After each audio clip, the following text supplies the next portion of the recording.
देखो बच्चों, नए पॉइंट के बारे में हम डिस्कस कर रहे थे कि किसी भी प्रकार का जो सॉल्यूशन है उसके अपसामान्य आणविक द्रव्यमान कौन कौन से हैं, एबनॉर्मल उसका मॉलिक्यूलर मास है वो क्या है। इस पॉइंट को हमने डिस्कस करने से पहले ये डिस्कस किया था अपने पास में कि किसी भी प्रकार का जो सॉल्यूशन है अपने पास, किसी भी प्रकार का अबनॉर्मल जो मॉलिक्यूलर मास है, अपसामान्य आणविक द्रव्यमान है अपने पास में, उस अपसामान्य आणविक द्रव्यमान कैसे हमें पता चला, उसके लिए हम क्या कर रहे थे अपने पास में, हम ये कह रहे थे अपने पास में कि इससे पहले हमने 4 प्रकार की कॉलिगेटिव प्रॉपर्टीज है उनको डिसाइड किया था। और 4 प्रकार की कॉलिगेटिव प्रॉपर्टीज है, उसमें एक नंबर था RLVP। RLVP बराबर होता है डेल्टा P बट्टे P नोट A। वाष्प दाब में अवनमन है वो शुद्ध विलायक के वाष्प दाब के सापेक्ष है, बराबर हमने लिखा था अक्ष B, और अक्ष B था किसकी मोल भिन्न थी, विलेय की। अक्ष B था वो किसकी मोल भिन्न थी, विलेय की। अब विलेय की मोल भिन्न थी वो किसके बराबर है, NB बट्टा Na प्लस NB के। हम जानते हैं कि Na बराबर किससे ज्यादा है, NB के कंपैरिजन में Na क्या है, ज्यादा है, यानी A है उसका मोलर मास है अपने पास में, विलायक की मात्रा ज्यादा है। तो बताइए सॉल्यूशन कैसा हो गया, डाइल्यूट सॉल्यूशन। और डाइल्यूट सॉल्यूशन हो गया तो आपने इसको लिखा था NB बट्टा Na। कहने का मतलब क्या हुआ कि वाष्प दाब अवनमन नहीं, सापेक्ष अवनमन वो विलेय के कणों की संख्या के ऊपर निर्भर करता है। जितनी ज्यादा नंबर ऑफ पार्टिकल विलेय के होंगे वाष्प दाब में अपेक्षिक अवनमन उतना ही होगा। 2 नंबर आपने डिस्कस किया था कवंथनांक उन्नयन। कवंथनांक उन्नयन ये डिस्कस किया था आपने डेल्टा TB से, और डेल्टा TB बराबर होता है KB into small m। Small m आप जानते हैं, आपने क्या पढ़ा था कि विलेय के मोल, आपने ये पढ़ा था विलेय के मोल बट्टे विलायक का भार किलोग्राम में। इसका मतलब ये भी किसके समानुपाती था कि किसी भी विलयन के कवंथनांक पे उन्नयन कब होगा, जब विलेय के मोल की संख्या बढ़ेगी। एक आपने पढ़ा था, क्या पढ़ा था, हिमांक अवनमन। हिमांक अवनमन डेल्टा TF बराबर आपने क्या पढ़ा था, KF इंटू स्मॉल m। बोलो ये भी किसके बराबर है, विलेय के मोल n से हैं बट्टे वही विलायक का मोल, विलायक का भार। तो ये जो हिमांक में जो अवनमन है वो भी समानुपाती होगा विलेय के मोल के। 4 नंबर बात किसके ऊपर आई अपने पास में, परासरण दाब पर। परासरण दाब किससे डिसाइड होगा, पाई से। और पाई बराबर क्या होता है, CRT। पाई बराबर क्या होता है, CRT होता है अपने पास में, और C भी कंसंट्रेशन है या नहीं।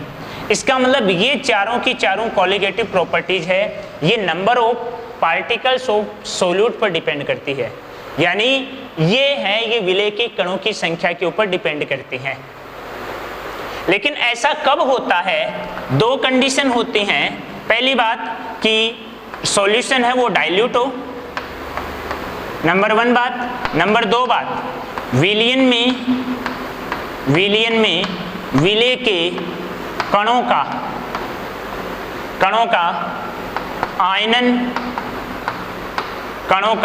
आयनन व संगुणन, विलेय के कणों का आयनन व संगुणन नहीं होता है। नंबर 1 सॉल्यूशन कैसा हो, डाइल्यूट हो। नंबर 2 क्या कि विलयन में जो विलेय के जो पार्टिकल है उनका आयनन या संगुणन नहीं होता हो। और तीसरी बात, आपके पास में जो सॉल्यूट है वो नॉन इलेक्ट्रोलाइट होना चाहिए। कैसा होना चाहिए, नॉन इलेक्ट्रोलाइट होना चाहिए।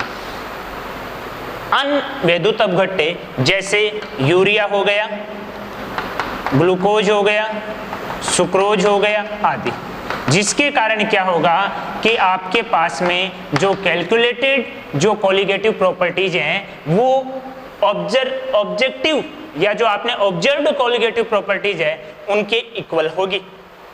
ऐसा कब होगा अपने पास में? जब आपके पास में सॉल्यूशन है वो डाइल्यूट हो, विलयन में विलेय के कणों का आयनन या सहगुणन नहीं हो, और जो सोल्यूट है वो नॉन इलेक्ट्रोलाइट हो। अब देखो विलयन के अपसामान्य आणविक द्रव्यमान क्या होगा, तो हम इसकी डेफिनेशन लिखते हैं, कई बार नहीं पूछा जाता फिर भी आप लिखें कि यदि विलायक में इलेक्ट्रोलाइट विद्युत अपघट्य विलेय मिलाया जाए तो विलेय के कणों की संख्या में परिवर्तन होता है, जिससे अणुसंख्यक गुणधर्म में भी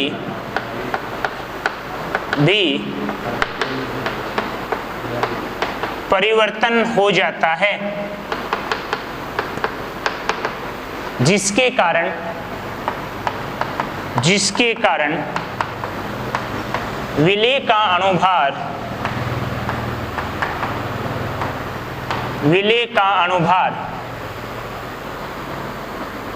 परिवर्तित हो जाता है या सामान्य अणुभार से भिन्न प्राप्त होता है, जिसे अपसामान्य आणविक द्रव्यमान कहते हैं।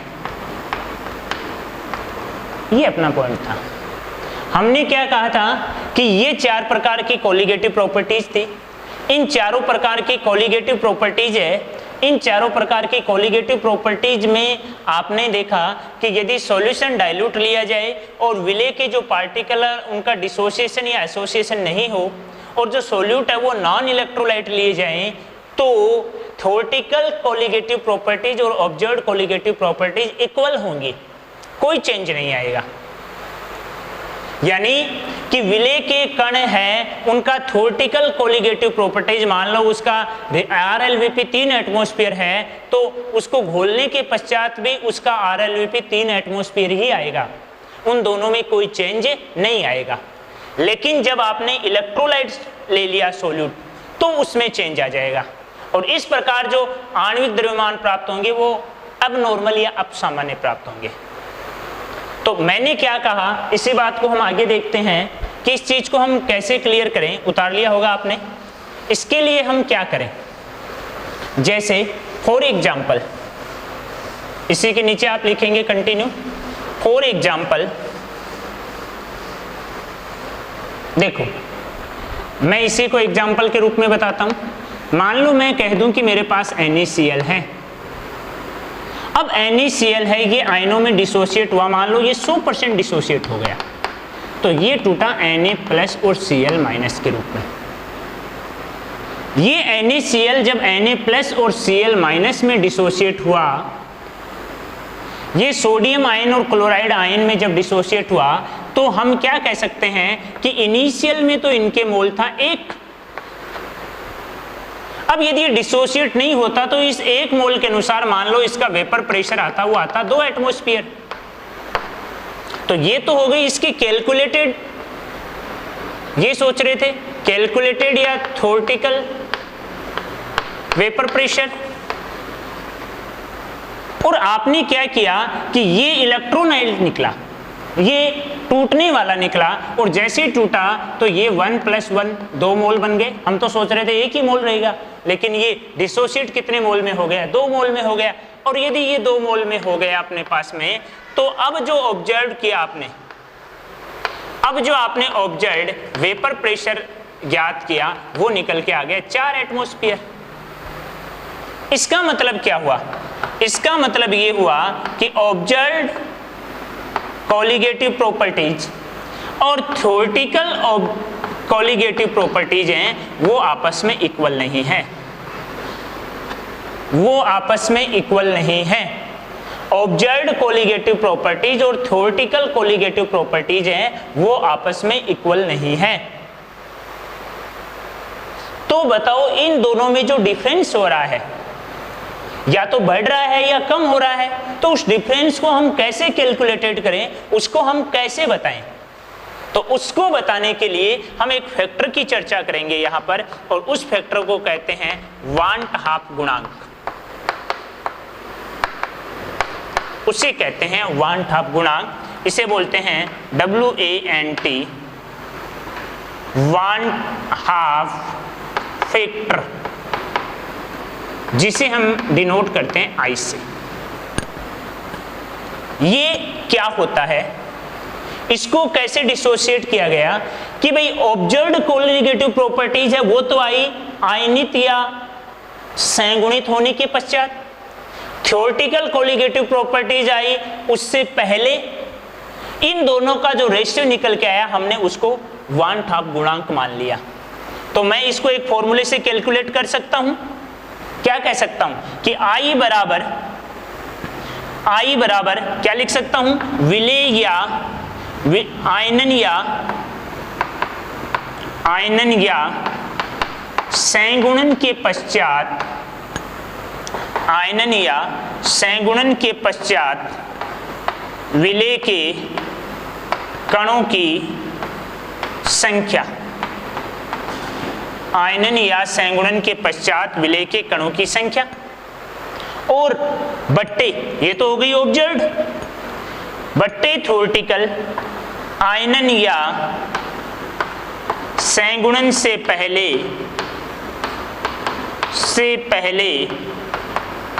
विलेय के कणों की संख्या।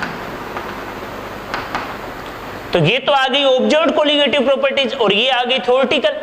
बताओ इसको हम ऐसे भी तो लिख सकते हैं, I कोलिगेटिव, एक्चुअल में असलियत में सच्चाई ये इसी की है, कोलिगेटिव प्रॉपर्टीज ऑब्जर्व्ड बट्टे कोलिगेटिव प्रॉपर्टीज थ्योरेटिकल। इन दोनों का जो रेशियो है वो उसकी जो वैल्यू है वो ही वांट हाफ फैक्टर को बताती है अपने पास में। अब देखो अपने पास में इस I की वैल्यू को हम कैसे कैलकुलेटेड करेंगे, 3 कंडीशन। ए नंबर, विलेय के कणों का आयनन, यानी न तो कण टूटेंगे, आयनन और संगुणन नहीं होने पर,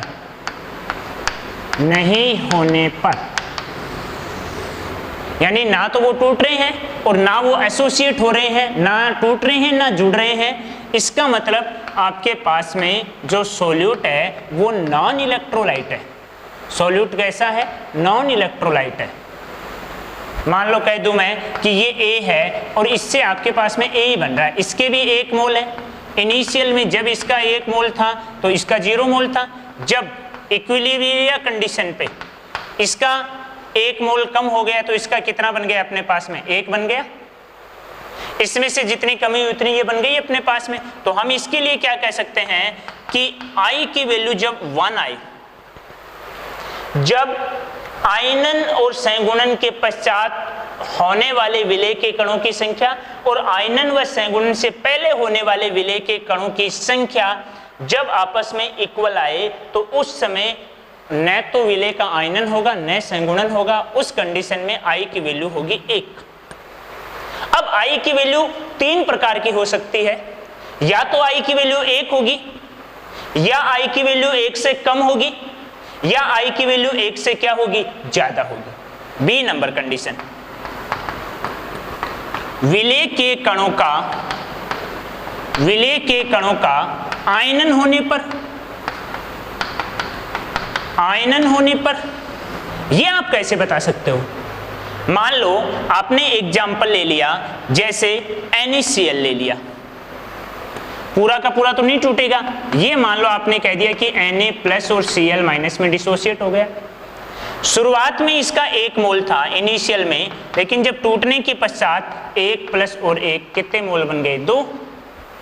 तो बताओ I बराबर कितना आ गया, आयनन या संगुणन के पश्चात विलेय के कणों की संख्या बट्टा आयनन या संगुणन से पहले विलेय के कणों की संख्या। तो ये तो मोल हो गई 2, टूटने के पश्चात तो मोल कितने हुए, 2, और उससे पहले कितने हुए 1, तो I बराबर 2/1 आ गया नहीं आ गया, तो बताओ कितना मान आ गया 2।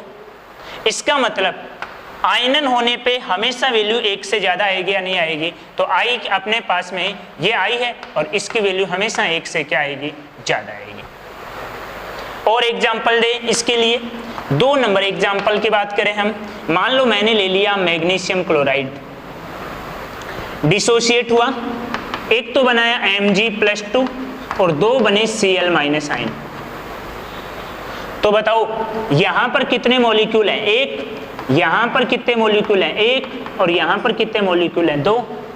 तो बताइए I की वैल्यू कितनी आ जाएगी, 2 + 1 3 हो गए, टूटने के पश्चात तो 3 हुए और पहले कितना मोल था 1, तो बताओ कितना मान आ गया, 3 आ गया। इसी प्रकार से आप और इसके एग्जाम्पल देखें, जैसे हमें यहां तक पता चल गया, आगे देखते हैं इसको। मान लो मैंने एक एग्जाम्पल और लिया, क्या ले लिया हमने, एक एग्जाम्पल और, मैंने कह दिया एल्यूमिनियम सल्फेट है। बताओ जैसे ही हमने इसको डिसोशिएट किया, ये बने 2Al+3 प्लस 3 मॉलिक्यूल बने इसमें सल्फेट के। बोलो जब ये डिसोशिएट नहीं हुआ, इनिशियल कंडीशन में था, उस समय इसके मॉलिक्यूल थे 1, अब इसके मॉलिक्यूल 2 हो गए और सल्फेट के मॉलिक्यूल कितने आ गए, 3 आ गए, तो टोटल कितने मॉलिक्यूल आ गए, 5। तो बताओ I की वैल्यू कितनी आ गई, यहां हो गई 5 और शुरुआत में कितना था 1, तो बताओ 5 आ गए या नहीं आ गए। इट मीन्स I की वैल्यू 1 से ज्यादा है या नहीं। ये हो गया आयनन या टूटने की कंडीशन में। हमें कोई कहे कि साहब आप I में और आयनन होने में रिलेशन बताओ, तो हम क्या कहेंगे, यहां एक हम फॉर्मूला डिराइव करते हैं, क्या करते हैं कि 1/2 गुणांक, आप चाहे कितनों का भी निकालते जाओ, ऐसे कोई मतलब नहीं है, 1/2 गुणांक I व आयनन की मात्रा हमने मान ली अल्फा, कितना डिसोशिएट हो रहा है, अल्फा में रिलेशन। देखो क्या रिलेशन हुआ, यानी अल्फा का मतलब है कि जो 1 मोल है, 1 मोल में से अल्फा मोल डिसोशिएट हो रहे हैं, वियोजित हो रहे हैं। कैसे निकालेंगे, आपने कहा कि आपके पास में ये An मोल है और ये टूटकर बन गए, ये बन गए Na मोल। कितने बन गए, Na मोल। जब इनिशियल कंडीशन थी उस समय इसका 1 मोल था, उस समय इसके 0 मोल थे। रिएक्शन स्टार्ट नहीं हुई उस समय इसके मोल में कोई परिवर्तन नहीं है और ये बनेंगे नहीं, लेकिन जैसे जैसे धीरे धीरे इक्विलिब्रियम आ रहा है, इसके मोल में मान लो n मोल है, तो कितने की कमी हुई अपने पास में, हम मोल तो टोटल कितने अपने पास में, n मोल अपने पास में, हम कह रहे हैं अपने पास में कि इसमें डिसोशिएट हुआ, अल्फा कम हुआ। कितना कम हुआ, 1 - अल्फा। यदि इसमें अल्फा कम हुआ तो बना भी कितना, अल्फा। कितने मोल के लिए, n के लिए, तो बोला कितना बन गया, n अल्फा। यदि ये 1 - अल्फा है तो बन कितना रहा है, टूट कितना रहा है, n अल्फा डिसोशिएट हो रहा है। अब निकालो आप I का मान। I बराबर आपने एक फॉर्मूला पढ़ा था कि विलेय के कणों की आयनन होने के पश्चात, बार बार हम इसे नहीं लिखेंगे, बट्टे विलेय के कणों की, वही सेम है, आयनन होने से पहले। देखो आयनन होने से पहले 1 है ना, और आयनन होने के पश्चात n अल्फा है, लेकिन 100% तो नहीं टूटा ना, ये 100% टूटता तो पूरा का पूरा ये का ये रह जाता, कुछ ना कुछ ये भी तो बचा हुआ है। इसका मतलब वियोजित होने के पश्चात या आयनित होने के पश्चात इतनी मात्रा बची। तो बताओ आप I बराबर क्या लिख सकते हो, ये है आपके पास में, I बराबर आप लिख सकते हो 1 - अल्फा प्लस n अल्फा बट्टे 1। इसी को यदि हम आगे करें तो ये पूरा का पूरा एक का एक रह गया, इसको मैं लिख सकता हूं I बराबर 1 minus alpha plus N alpha. आप इस 1 को इधर ले आए तो इसको मैं यहां ले जा रहा हूं, आप देखेंगे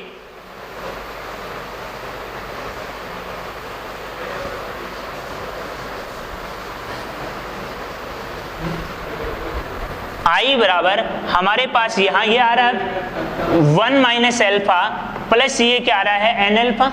यदि हम इसको चेंज कर रहे हैं तो ये आपके पास में आ गया I माइनस 1।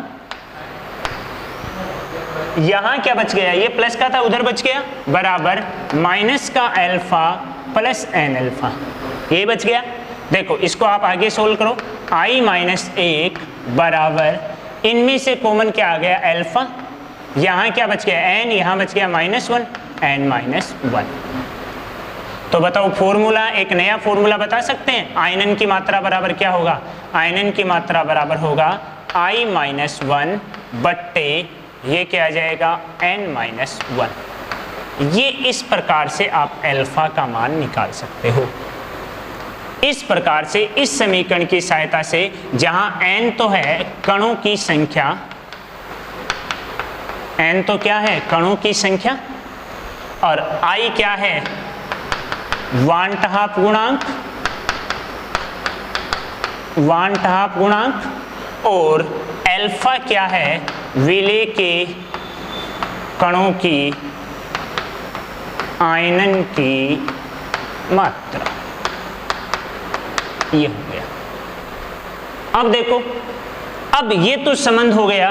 सबसे पहले आपने पढ़ा कि अब सामान्य आणविक द्रव्यमान क्या होता है। अब सामान्य आणविक द्रव्यमान के पश्चात आपने पढ़ा कि जब सॉल्यूशन को डाइल्यूट किया जाए, जब सॉल्यूशन में आयनन और वियोजन और संगुणन नहीं हो, जब नॉन इलेक्ट्रोलाइट लिया जाए, तब तो कोलिगेटिव प्रॉपर्टीज पर कोई चेंज नहीं आता है। लेकिन जैसे ही विलेय के कणों का आयनन या संगुणन हो गया तो एक नए प्रकार की कोलिगेटिव प्रॉपर्टीज आ जाएगी। तो पुरानी वाली कोलिगेटिव प्रॉपर्टीज और नई वाली कोलिगेटिव प्रॉपर्टीज में डिफरेंस पैदा हो जाएगा। उस डिफरेंस को हम फॉर्मूले में रख के कैसे कैलकुलेट करेंगे, उसके लिए हमने एक फैक्टर पढ़ा वांटहाप गुणांक। अब वांटहाप फैक्टर 3 कंडीशन पर डिपेंड करता है कि आप जो विलेय के पार्टिकल ले रहे हैं उनका ना तो आयनन हो रहा है और ना संगुणन हो रहा है, तब तो उस वांटहाप फैक्टर की वैल्यू 1 आ गई। यदि आप विलेय के पार्टिकल का आयनन हो रहा है तो I की वैल्यू हमेशा 1 से ग्रेटर देन आएगी, हमेशा ज्यादा आएगी। वो हमने ये पूरा रिलेशन पढ़ा कि किस प्रकार से विलेय के कणों का आयनन होने पे अल्फा कैसे ज्ञात करेंगे और I कैसे ज्ञात करेंगे। I निकालना हो तो ये फॉर्मूला हो गया 1 minus alpha plus N alpha, और यदि अल्फा निकालना हो तो हो गया I माइनस 1 बट्टे एन माइनस 1। अब 2 नंबर कंडीशन कि विलेय के कणों का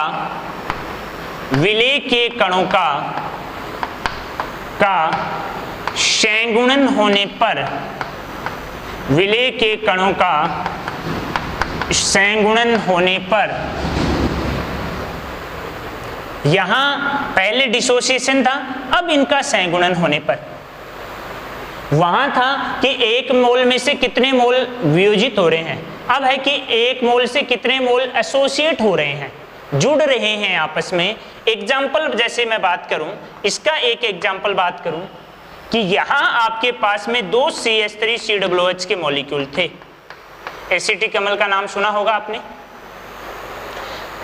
अब देखो ये 2 मॉलिक्यूल थे ना, अब क्या हुआ कि जैसे ही इनको डाला गया वैसे ही क्या हुआ कि इसकी स्ट्रक्चर ऐसी होती है CH3C double bond O OH plus CH3C double bond O और OH। अब क्या होगा कि जैसे इनको डाला गया वैसे ये आपस में जुड़ गए, एसोसिएट हो गए, संगुणित हो गए, और आपस में जुड़ गए तो बताओ एक स्ट्रक्चर बनी CH3C double bond O OH। दूसरा फॉर्मूला क्या है CH3C डबल बॉन्ड O और OH।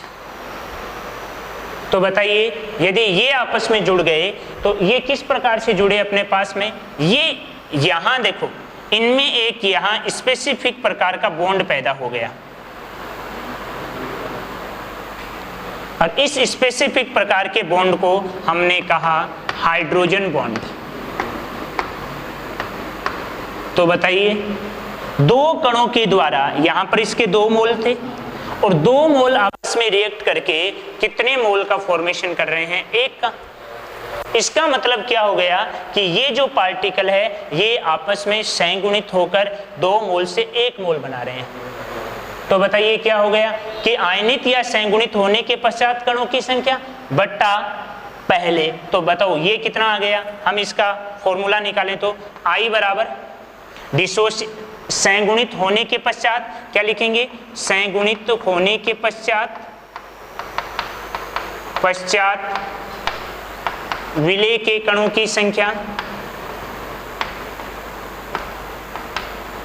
विलेय के कणों की संख्या बट्टे संगुणित होने से पहले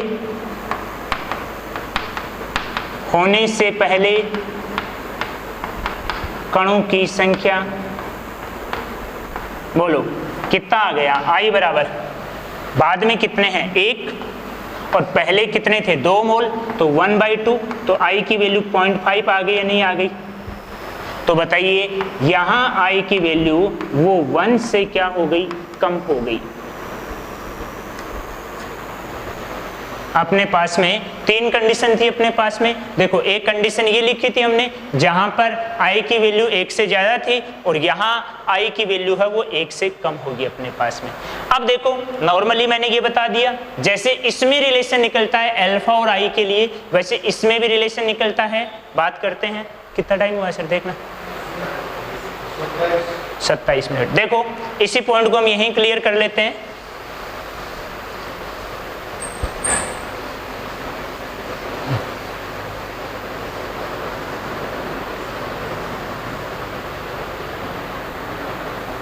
यहां पर हम क्या करते हैं उसके बाद में बी नंबर पॉइंट लिखते हैं कि विलेय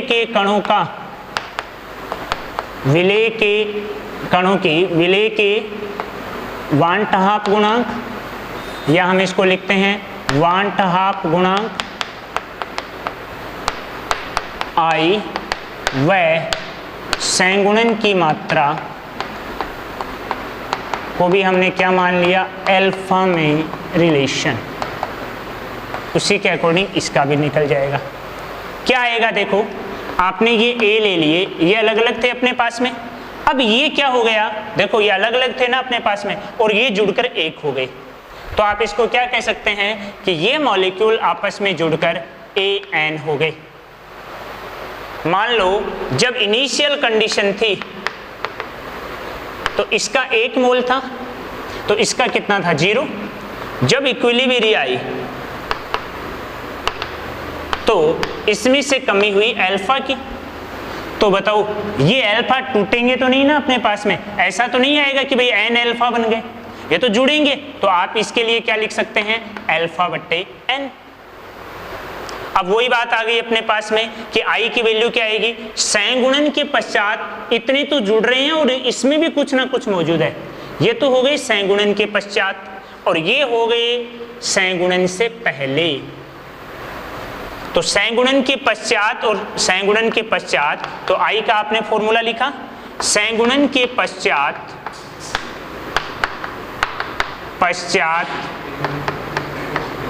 क्या हो जाएगा? विलेय के कणों की संख्या, उससे हो जाएगा संगुणन से पहले विलेय के कणों की संख्या। बोलो कितनी आ रही है? आप इसको सोल्व कर लेंगे। I बराबर, इधर तो क्या बच रहा है? 1 माइनस अल्फा, उसको भी किया था आपने, 1 माइनस अल्फा प्लस अल्फा बट्टा n बट्टे संगुणन से पहले कितने हैं? 1 + 0, 1 का 1 आ गया। बताओ आप इसको करोगे तो आगे कैसे कर सकते हैं? मैं इसको ऐसे लिख सकता हूं, पूरा लिखूं तो I बराबर 1 माइनस अल्फा प्लस अल्फा बट्टा n। इसी को आप आगे करें तो बताओ मैं इसको ऐसे लिख सकता हूं I माइनस 1 बराबर, यहाँ क्या बच गया? माइनस का अल्फा प्लस अल्फा बट्टा n। अब देखो वही बात आ गई अपने पास में, इसमें अपन इस क्वेश्चन को वापस एक फॉर्मूला डिसाइड कर लेंगे, यहां पर भी कैलकुलेट कर लेंगे। क्या करेंगे, तीन चीजें आ गई। n का मतलब हो गया विलेय के पार्टिकल की संख्या, अल्फा हो गया संगुणन की मात्रा, और i हो गया वांट ऑफ फैक्टर। कैसे करेंगे आप इसको, लास्ट में यहां माइनस अल्फा है, यहां अल्फा बटा n है, आप इसमें से कॉमन ले लेंगे तो ये कितना बच गया 1 बटा n, और ये कितना आ गया -1। तो आप 1 बटा n और -1 यहाँ आप क्या लिख देंगे बाहर अल्फा, यहाँ लिख देंगे 1 बटा n -1।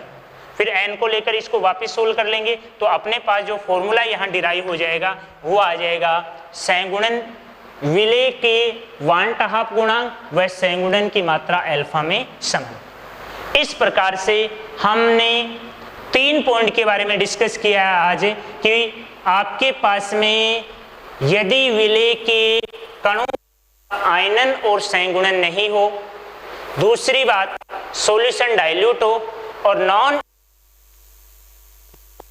तब तो अणुसंख्यक गुणधर्म सामान्य अणुसंख्यक गुणधर्म के समान होंगे। लेकिन यदि आप